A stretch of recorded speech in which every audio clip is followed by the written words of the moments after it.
Hello, welcome back to my channel. Today we are checking out another pirate alt art. This time it's Markus the Fallen, as you've never seen him before. And here he is in SET Kass's deck. It is Markus the Sunken. Yes, and he looks like a cross between a hipster and a pirate and a priest. But yeah, that guy is bling to the max. His eye patch seems to actually be made of a crystal. He's holding a massive shadow crystal. He just looks badass. He's either had a run-in with some Oldmore or he's sided with the Oldmore. I don't know what, but this is Markus the Sunken, the pirate themed Markus alt art, and his flavor text is: if ye be brave or fool enough to face a pirate's curse, proceed. And if you recognize that from somewhere, then well done. Now let's crack on. So I've paused this after turn 1 because it's hard to pause it before the game starts. And Moonstalker by Bad Pork, he seems to always show up in these videos, has dropped the location turn 1, which is always good for a ship-based Moonstalker. So let's proceed and see how Kass does with Markus the Sunken.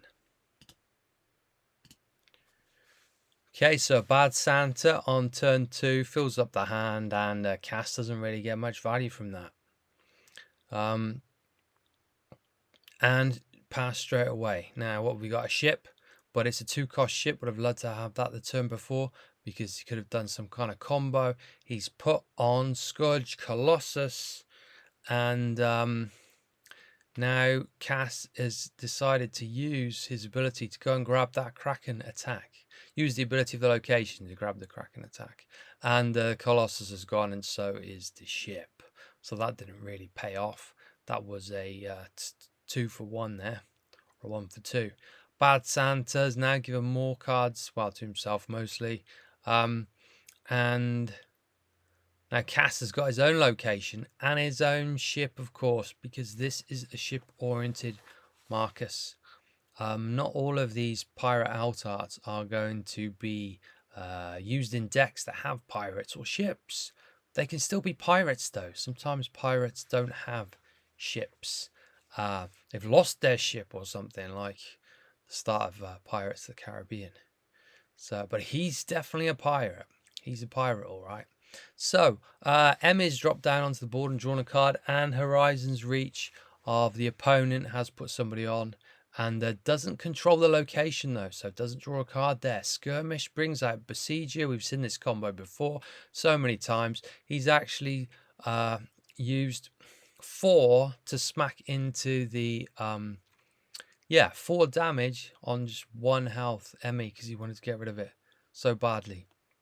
Otherwise Markus might be using his ability to blow stuff up. So a Skirmish has come out, and that has drawn a card, and it has renewed a resource, and now Infernus has come out from the ship and killed off the Besieger. Infernus, of course, is immune to the fire damage of the Besieger. If Kass has his own Besieger, then Infernus would be boosting it. But Infernus is gone. He's been exiled, and Horizon's Reach on this side has now been played, and he currently controls this version of the location. We've got a stack of 3 locations now, all the same one, but controlled by different people. The Besieger comes down, and a Blood Moon. Now, he hasn't been able to use the Besieger yet because it's docked and loaded. It's not Skirmish. And, wow. So now 4th location has come down. So there's real back and forth going on here. And Markus the Sunken has now decided to sink that Besieger to the bottom of Davy Jones' locker. And Forgotten Horror hits the board. Would have loved to take something out there, but there was nothing on the board to take out. Another Horizon's Reach, and he has put a Adlard the Just on there. He's found his sea legs. He's decided to now get involved. We've not seen him yet in any of our videos yet. So he's entered play there. He's done some damage. He's healed up Markus, and he's gone back onto the ship. And what's happening now? So this is, well, he scooped. So there we go. So Markus did the business there. Now, why don't we search again for SET Kass and see if there are any other matches to check out. You'll know the result. He has just lost to the owner of the game, RSJR Bjork. We will check out one more game against a Serena, and then let's put the owner in the spotlight and see how Markus came unstuck. But I had no clue this playmat was going to look so good. Wow. Tony 301, you really have got a nice playmat there. I am not a fan of these sleeves, but to each their own. I mean, we've allowed worse things in the game.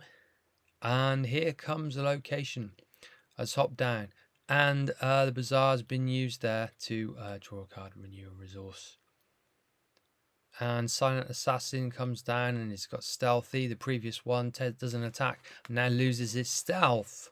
It's very solid turn 3 play there. So Horizon's Reach has not put an ally on there. That's interesting. And this one is seeking something. What's he seeking? It's a Kraken Attack. Of course it is. And that's going to blow up the ship. And perhaps Kass was expecting that. That's why he didn't put an ally on there. I mean, I would just blindly put it on there, forgetting that there's a 3 SC ability available to Serena to just blow it up and get a 2 for 1. So Skirmish has come down and drawn a card, renewed a resource. The Frigate's come down, and now he's going to go for it and put on a Hellfire Besieger, which we've seen this combo how many times? So many. It's making this guy, this Hellfire Besieger, just be the guy. And when Infernus is out, oh my golly gosh, his combat damage is boosted and that other ability is boosted. So we can actually do 4 + 5, 9 damage. For not much. There's another Kraken Attack there. Besieger stays on the border. Skirmish has come down and a location there, so he's going to be able to draw another when he puts an ally on there. And it is Infernus. Oh my. Honestly, I didn't watch this one before. So he's blown that up and hits Serena for 5, and then he could have done 4 damage there, but he's smacked into the Iron Melter and he had 3 health. And that's it. It's over. Well, I think it's only fair to see how he became unstuck now before we wrap this up. Let's see. Maverick's a solid player. Let's check out the game against Jonathan Bjork and see where this leads. So obviously we know Majaya wins, but how? Let's find out. Jonathan with his, what's the word, trademark 52 card deck. I think that's 52. It's certainly a lot of cards. 1, 2, 3, 4, 6. Yeah, 52 including hero. Yeah. So he's drawn a card there. The location was down. And is he going to be able to drop a support ability? No. Bazaar would have been handy there. Would have drawn a card, renewed a resource, and stuck around. So here is now on Telegram yesterday. Jonathan was talking about how much he loves this one, the Seductress, because she will disable a hero if the hero kills her. Otherwise, it can disable allies. It's pretty sweet. And he has gone and grabbed the Kraken Attack there for 3. That is the downside. A lot of people now, they know, well, if I run the Kraken Attacks, if I get this used against me, for 3 SC, I can go and get the Kraken Attack and deal with the ship. So Horizon's Reach comes down and draws a card with a person on there. But it stayed on there because he didn't have the last part of the combo. Obsidian Pendant has blown up the ship, but Infernus returns to hand because that's the default that normally happens when a ship is destroyed. So Horizon's Reach now is putting down another ally, and it's the Infernus that hopped back to hand before. And Pendant again comes down. So is this like 3 or 4 item destruction already? Anyway, it's working very well for RSJL Bjork. Hellfire Besieger just comes down on his own now.